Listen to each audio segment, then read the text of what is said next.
And we are back. This is Mental Health Matters with Dr. Scott Terry and my always trusted guard, Rob Hubler. Hey, welcome, everyone. This is KRUU FM 100.1, the most powerful radio station on the planet.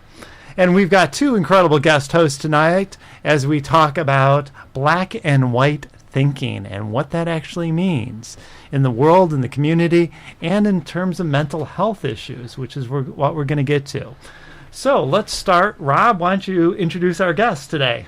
Well, one to my left, I have Sally Hare. Sally is a longtime resident of Fairfield, and Sally and I share a acquaintance where I have been acquainted with her family for years and years, but never met Sally until we moved here. And then on my right is Andrew Perry, and Andrew, also you've been here in Fairfield for most of your life, almost right? 30 years. Only 30 years, huh?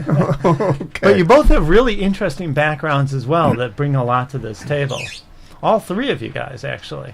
So everybody knows about my mental health background, but all of you, and one of the discussions I want to pull out of you, Rob, today is you were a pastor for a long, long time. And in terms of black and white thinking, when we start talking about fundamentalist issues. But Sally, you've got a fascinating background, as well as Andrew, in terms of your community work, in terms of moving past black and white thinking, especially when dealing with community issues. Mm-hmm.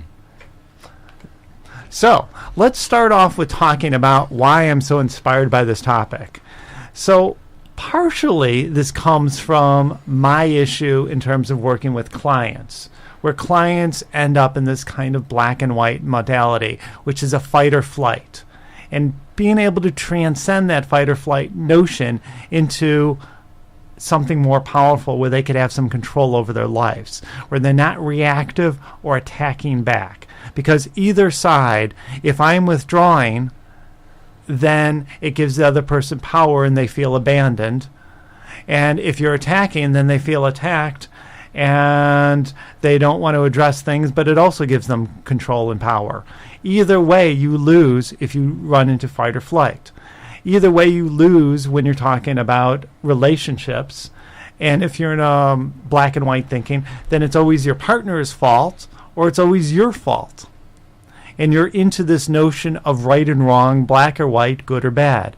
Instead of thinking more holistically like, well, is this working? Is there another way for this to work better? But I'm also inspired because of what's going on in France right now. And this really pushed me to really reconsider this whole notion from a political perspective. Obviously, we have the political perspectives in this country that has really become so damaging, so polarized. But in France right now, this whole notion of what's happened in terms of fundamentalists feeling justified in killing people. And then people trying to come together and say, we are Charlie, we are Jews, we are France, and trying to create some unity out of this. And trying to move past the polarizations to actually finding some workable solution, not just for today and not just for a photo op, but for 6 months, for 60 years, for 600 years more. Okay, a little much. Rob, what do you think? Well, I was listening to radio, NPR, and they were interviewing a Muslim reporter from France. And they were talking to him about the situation, and they said to him, well, what do you do when you are so upset because of one of the original pictures that was drawn? What was it called? They were caricatures, and that's what started this whole thing, was the caricatures. And he said, well, if you have a faith that is so weak that a caricature threatens it, you need to find a new faith. And I thought that was, a very perceptive look at how, if you're so prone to being this way that you can't be, anything at all comes and threatens that you need to look for something new to do. In my experience as a pastor, and in the church, many people had a affinity toward saying, well, this is the way it has to be. And if it isn't that way, then their whole faith gets shaken, and they come and they say, what's going on here? And as I can't say I think I did a great job as a pastor, but it wasn't exactly not a bumpy trail, because I'm a person who isn't really prone to be totally on one side or totally on the other side, and try to encourage people to move to the middle and to know that there is a different color than black and white, that it's a gray area. And in terms of mental health, that's what we're this effort's been going on here for the last several months out at MUM and in town here, in dealing with gray areas rather than trying to deal with the black and white areas. And this is an issue across the country, of course. And again, we see the political spectrum so polarized that nothing can get done. That it is either everything Obama does is wrong or everything he does is right. And it's like, no, that's not how life works. People aren't so polarized, and that's not the way to govern. And it certainly has an effect when we're dealing with people. And it doesn't matter what the issue is. We could be talking about climate change, right or wrong. Sally, you were bringing that up earlier. Yeah, if you look at everything going on in our culture and worldwide, really, you've got, it seems to me, an agenda to keep people polarized. What's the agenda? Does it make sense politically to keep Israel at war with Palestinian opposition? I mean, what is the agenda? Is it agenda to sell arms? Is there really empathy for the other side? With black and white thinking, there's no empathy. There's they're right. I mean, I'm right and you're wrong. And that's the way all fundamentalist thinking is really, that's how I see it, is you go to an extreme with ISIS saying, okay, we are going to create an Islamic State, and anyone who's not with us is obviously against us. So there's no room for any conversation there. There's no room for conversation between Democrats and Republicans if Obama is wrong, and they will come to the table and they will not sit and discuss and not come to compromise. So it makes it hard being a political person in the times that we're in, because there's no room for real dialogue. What I was talking to you earlier was an article I read many, many years ago about the abortion question. And great example. For example, I had somebody in my family who died from an illegal abortion. Now, do I believe I would have ever had an abortion? No, I don't believe that, but I believe in a woman's right to choose. But what has happened over the years with this discussion, it's become so black and white that there's just name calling from side to side. There's never any sitting down and discussing, well, what is the best thing for women? What is the best thing for women's health? What is the best thing for our culture to move forward with consciousness about women's issues? We just keep people in conflict. Why do you think that's the case? I don't know why. Let me jump in there for a second. Yeah. Because you just said it a minute ago. You said, what is it that people are looking for when they try to force you into, as Scott was saying, a flight or fight situation? I believe in politics and in the abortion issue, it's money. If you do not have the controversy between the pro-choice and the pro-life groups, you can't raise money. And if you can't raise money, you can't contribute it to the candidates that are on your side or the other side. Same thing, I think, there are people that would accuse this of being oversimplification, I'm sure. But the same thing in Israel. If you have the two states get together, Palestinian state and the Israeli state get together, there's no longer any reason to raise money, and therefore you can't finance one side or the other. Everything, from my point of view, comes back to money. period. And money equals power. That's exactly and right. So Power how do I is- not say you guys well, are cynical? By the way, And power is related, really, to egotism. It's related to showing that my thinking is correct. I'm the one who's right. That's right. So you have to have power if you're egotistic. And if you're in this trap of black and white thinking, you're holding on to your position. If you're willing to listen, if you're willing to dialogue, if you're willing to have community, and I'm sure Andrew could speak more about that, you can have real solution where you actually come together in conferences or dialogue with people and actually meet with people who are your, quote, enemies, because really no one is your enemy. Yeah, you're absolutely right. And one of the black and white things that we have to deal with here is that we're able to talk right now because we are on KRUU FM 100.1 on your dial in Fairfield, Iowa. And email us if you have any fight in you want to talk about any issues, you want to be on the air even, or you want anything. Mental Health Matters at KRUUFM.com. Andrew, why don't you bring up your notion of community? Because you had a really fascinating perspective on this. Yeah, sure. I want to touch just a moment on this idea of fundamentalist thinking because I think it's a lot more personal than maybe certain political parties on the far extremes of the left and right spectrum or all these other instances. I think it's me and you and us and the listener, you. We have a tendency, I think it's our first tendency, is towards this sort of idea of fundamentalist thinking. I'm not sure if that's necessarily the name I would choose for it, but if someone cuts us off in traffic, of course it's their fault. And we come up with all stories as to why we're right and that person was wrong.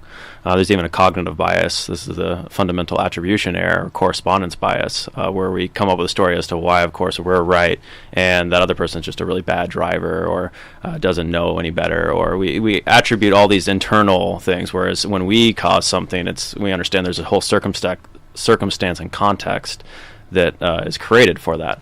So I think fundamentalist thinking is just our first go-to cognitively, is we assume that what we are experiencing is correct. And then default, in a sense, to keep us safe. Yeah. I mean, it would not make sense for us to think that we're doing something that we know to be not correct. We would just do that other thing we think is more correct. And so our I think, initial stance is just be, what I'm thinking is right.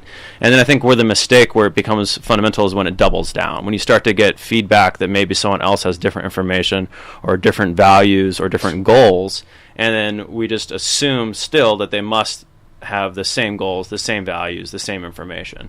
And so I think that's where the real break is between what I would say is that's the creation or the extension of fundamentalist thinking, when it's like a rigidity, and that's when communication shuts down due to maybe stigmatizing the other or to dehumanize that person that we have that conflict with. And to me, I think that a lot of this is just around conflict, and that's where my experience with community is more relevant, because a lot of community is just how do you get past these conflicts that inevitably arise, and to not consider them, as we've all been trained to, as bad or negative things, but really as just an opportunity for us to get to know each other's values and goals more, and to remove some ignorance or assumption, some false assumption we have about our fellow community members as not being sensitive or caring or respectful or loving people. Because that's really the tragedy to me, is that I live on this planet with an enormous amount. Almost every single person is a sensitive, loving, respectful, caring person, and then we have all these stories that prevents us from experiencing that fact. And so when conflict comes up, then it's great, because then you get to see that wall start to dissolve as the communication goes on, and the hearts start to open up, and there's an acknowledgement of, oh, you really just had a different experience than I did, and I understand that based on that, with those beliefs and what you're trying to do, that makes sense to you. And so once there's that acknowledgement, then that's in terms of that split path of our first assumption being we're right, and then to either go into the fundamentalist of right and wrong, or this acknowledgement of, oh, this person had a different experience, is like the first step, I think. Yeah, I'm reading a book right now called The Power of Perfectionism, I think it is, and by a woman named Brene Brown. And she talks about this. I'm real uncomfortable saying black and white thinking, by the way, and I'm also uncomfortable using the word fundamentalist. And I mean, we really haven't come up with a word here right now that kind of makes me feel okay saying it. But she says that. No, I'm glad you said that. Yeah, people really don't think that way in a rigid way if they have a good spirituality. And she defines spirituality as being, first off, that we are connected to each other. And secondly, there is a power greater than all of us connected together. That's her idea of spirituality. And that once you feel that we're all connected, you begin to move away from this fear of the unknown and fear of change to hope. And hope is a big word in her book in terms of saying that we're no longer looking at the situation from what harm this will do to me if I don't believe the way, or if somebody else doesn't believe the way I believe, but instead looking at what can the situation, how can it change, and what would it be like after that changes, because I'm connected to you and you're connected to me, and what happens to me is going to affect you, and vice versa. So, and I'm not I'm not articulating the book the way. Well, I would agree with you that this idea of the framing of the subject as black and white thinking or fundamentalism, I think, is a little bit of a red herring. I think, to me, what I see as a pattern, like in these issues, as I participate in conflict and conflict resolution, is there's a safeness. I think is the first requirement, is that people don't. If they're avoiding conflict, and to avoid conflict is to avoid the resolution of that conflict. Conflict avoidance maybe is one strategy. I'm not sure how effective it is, but to actually want to engage in resolving conflict requires you to overcome that fear. And so if people don't feel safe individually or in those relationships or in their community or in their lives, then trying to meet that conflict and to work towards a better solution is not really an option they think might be open to them. So if that safeness can first be established, then I think all that's needed is some patience and some vulnerability, because to express what you actually feel in these situations and to open up to others can be, again, scary, and so it requires vulnerability. And so the opposite of that would be to be impatient with others, to not take the time to understand what they're thinking or what they're feeling, is to be impatient, and then to not be vulnerable, then is to just be closed off to people. In the book, the word vulnerability is a huge word in there, and the ability to be vulnerable. That's right. We just high-fived. That was a high five, folks. You've got Sally. You've got a paper sitting in front of you there that I think has that term on the front of it that I don't like. But anyway, the black and white thinking. Share some of that with us. Well, I was looking online and was looking at blogs on black and white thinking, and this was just a question. So, how is it that people become so polarized? And when we fall victim to black and white thinking, we reduce an endless spectrum of possibilities to the two most extreme positions, stating in short that home is either north or south, when home may indeed be southeast or northwest, or in some cases both, depending on the necessary route. Black and white thinking is attractive because it's reductionistic. It simplifies everything, so we don't really have to comprehend. It allows us to feel intelligent without understanding. And once we are intelligent, we feel superior. People who don't agree with us are just dumb. Well, that takes care of the show. Yes, and our partner is right or they're wrong. Yeah. And again, it's, So after the break, why don't you finish and then we'll... Well, he goes on to talk about different things to train ourselves not to be in black and white thinking. How does he suggest? Because Well, I love Andrew's notion as well. One is to disengage your ego from ideas. That is, we can train ourselves. They may be true ideas, which make them important, but they aren't necessarily our true ideas. And people should have the free will to either agree or disagree with them. It's it's very difficult to be honest with ourselves about whether our egos are involved, but it's the territory of a better thinker. Understand that there's much you don't understand. Oh, good. You know, Great. that's a Yeah, huge one. Huge. Walk away from black and white conversations. You know, so if you recognize, we're getting, and there were some words that came into play: always, never, perfect, impossible, awful, terrible. If I can clarify, the walk away from the conversation doesn't mean to walk away from the person, but maybe just to change the style in which you are talking to them. Yeah. Or to take back control over yourself as a timeout, breathe, as again in couples work, take some time for yourself. Concretely, I will be back in 17 minutes. I love giving an odd number, by the way. And I will be back in 17 minutes, at which time I'd love to re-engage and re-tag and actually hold yourself that your word actually means something. By the way, you are listening to KRUU FM 100.1 on your radio dial. Solar-powered radio in Fairfield, Iowa, and as Scott always says, the most powerful station in the world. We broadcast 6 Thursday and Tuesday, and rebroadcast 12:30 on Thursday afternoons. And do email us, mentalhealthmatters@kruufm.com. One idea that I want to bring up is, what do you actually do, and you guys started alluding to this, when you have this black and white thinking? Or, again, I like the notion better, which you were saying, Andrew, and Rob, you were talking about, in terms of almost a rigid thinking. Almost as we talked before the show about concrete operations, keeping things very reductionistic. What do you do? So, for example, let me give you two examples here. One is something you've all heard me talk about before. I'm having a conflict with somebody here who goes all psychotropic medicine is bad. And it makes me then have to be in a corner of saying, I'm going to be a shrill for a spokesperson for the pharmaceutical industry because I've got to say it's good, or I've got to agree with this person and say it's bad, when it isn't work like that. That is not how life works.